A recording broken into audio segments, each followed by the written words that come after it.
It sounds great. Like I said, all these numbers sound awesome. All this inventory sounds awesome. But what about the infrastructure? Vancouver is already way behind. We don't have the bridge resources. We don't have the infrastructure for schools, for roadways, things of that nature. So if you're wanting to build into these city centers, in these transit hubs, where are all these people going to park? We are at the cusp of some of the most substantial land use changes the province has ever seen since the days of when lands in Vancouver were auctioned off in the early 1900s. These policy changes from the province will affect hundreds of thousands of homes and will be ingrained into the fabric of our communities. What will this offer? Will this be a positive or negative effect? We're going to be jumping into all of that today, but before we get into that, let's understand how we got to this point. So as I mentioned, in the early 1900s, a lot of real estate speculators came to Vancouver, and a lot of the lands that we know, especially in Vancouver's west side, downtown areas, were auctioned off, and realtors were the ones who upbid the pricing, thinking that they were going to get rich. And yes, the times in the early 1900s, BC and Vancouver specifically was completely booming, but that all came to a crashing halt in 1913. A lot of British investors came over here on the west coast, and they did not see the vision that a lot of these speculators thought they had here in terms of the development and the way that Vancouver was going to operate. And these parcels of land, essentially you could not give them away, and there was a huge crash and burn housing bubble that happened in and around 1913. Not only did the housing market crash and it was hard to give land away, the Conservative Party, who is behind a lot of these legislative changes, also crashed and burned, and both of those two went hand in hand. That went to the demise of the housing market. So as we move forward, 120 years from that timeline, we are back into a place where housing is at all-time highs, no matter what you're looking at: condos, townhomes, detached market. And the province has now had to step in to make these policy changes to help bring more inventory to the market, to help with the downward supply pressure on price points. Obviously, simple supply and demand. If you have more product than there is availability in the marketplace, pricing is going to drop, but we have not been able to do that here, municipalities or the province. Will these policy changes work? Let's get into that, and let's really dive in to what these policy changes are and what the new community look will be for us in Vancouver and across the province.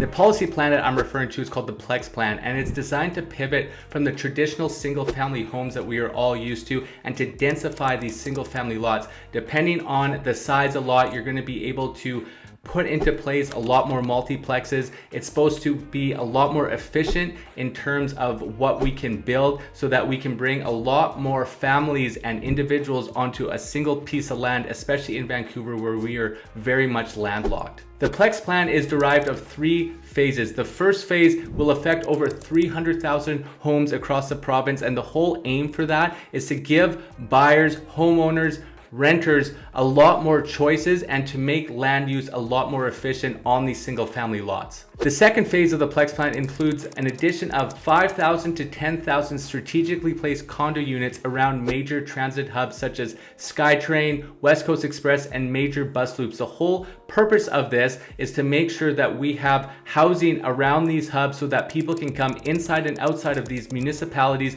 without the use of cars, and to make sure that the ease of these developments are very cohesive with the future planning of these cities. So there's 101 of these transit hubs that have been identified, and that's where you're going to see these 5,000 to 10,000 units placed around these 101 transit hubs. A third phase to the Plex Plan is a new amenity cost charge placed to the developer upon developer application. So the whole reason for these applications and these levies on those applications is so that they can fund areas such as daycares, rec centers, and swimming pools, amenities that the public will need once densification happens in all of these areas, especially around those transit hubs. Implication and opportunities. The whole point of this legislation and these land use changes is to help with housing costs. And as I look at it from a real estate perspective, I see a double-edged sword with this. Yes, with inventory, it sounds great, 5 to 10,000 additional condo units around transit hubs, over 300,000 properties that are going to be included in these land use changes.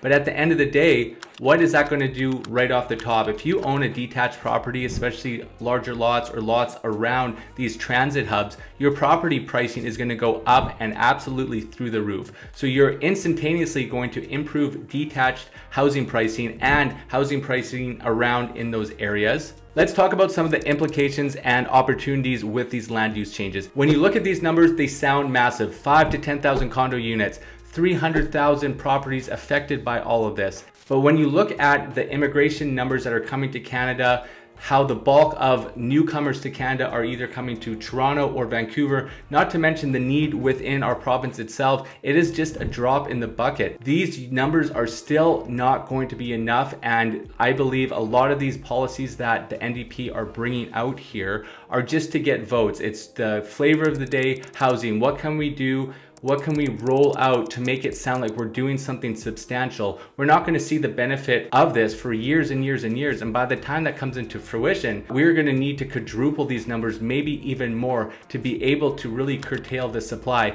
Yes, there's going to be some data that has been coming out of people leaving Vancouver, leaving Ontario because of home pricing, but due to the fact that we are so landlocked here in Vancouver because of the North Shore Mountains, the Pacific Ocean, the border to the south, I don't think this is going to have the desired effect in Vancouver and the municipalities around the Lower Mainland like the province and a lot of people think that it's going to have with these land use changes. The city of Vancouver has already done something like this, very similar, where you can put up to 4 units on a single family lot, as well as up to 6 units if you are going to put those 6 units into rental stock. What is going to be very interesting is that the province has mandated municipalities to get all their zoning bylaws in by June.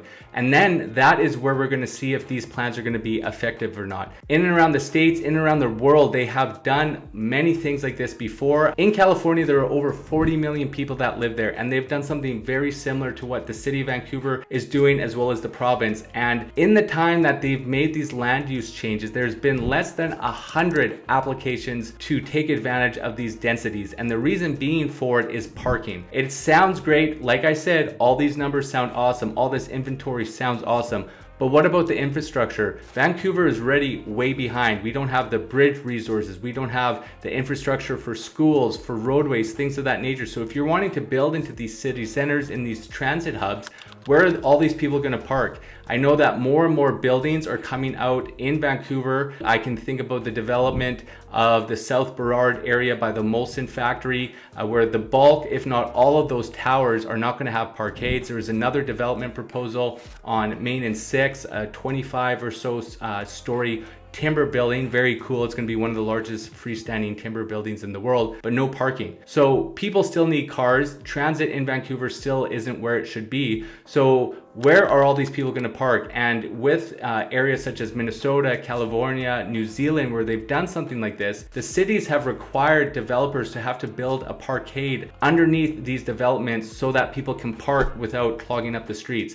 That is just not viable. Developers will not be able to do those costs, and you can see that in phase 3, there's going to be additional levies on developers for these development applications. So just because we have these land use changes doesn't mean that they're going to get used. If they don't make sense for a developer, all these 300,000 homes may sit, the property pricing may not change at all. They might spike in the short term, but if it's not feasible for developers to make these work, all these changes that the NDP are doing are going to be for nothing. So it's going to be really interesting to see how these cities pivot, and especially the one thing to keep in mind is, what are we going to do with the parking? Housing is such a sensitive subject, and I truly believe everyone has the right to safe and secure housing, but I don't know if this Plex Plan is really going to do the trick. My advice would be for municipalities who sit on copious amount of land is to really start developing that themselves. For example, in Vancouver on Kingsway, there's Kingsgate Mall. It's an older mall. There's a Bilo Foods there. Why has that not been densified? Why haven't they put a 30 or 40 or even a 50-story tower that is rent controlled and that the city controls completely? You already have the land costs. You could probably work out a deal with a developer in some capacity. And then from there, you can start densifying city-owned land, use the Bilo Foods in the bottom for the CRU, put the shops there so you're not taking away from the small businesses, but then you are actually adding proper rental stock and putting that stuff through as quickly as possible because it's already owned by those municipalities. In any case, The questions are going to remain. Like I said, we're not going to see the full ramifications of this for many years to come. I am Kyle Mark, your Vancouver realtor, and whether you're looking to buy, sell, invest, or relocate to my beautiful city of Vancouver, all my information for a strategy call is in the description below. So book that strategy call. I look forward to helping you with your real estate journey. And if you're wanting to look at more properties in and around Vancouver, make sure you check out my Vancouver tour playlist so you can get an idea of what properties look like and what they cost around the city.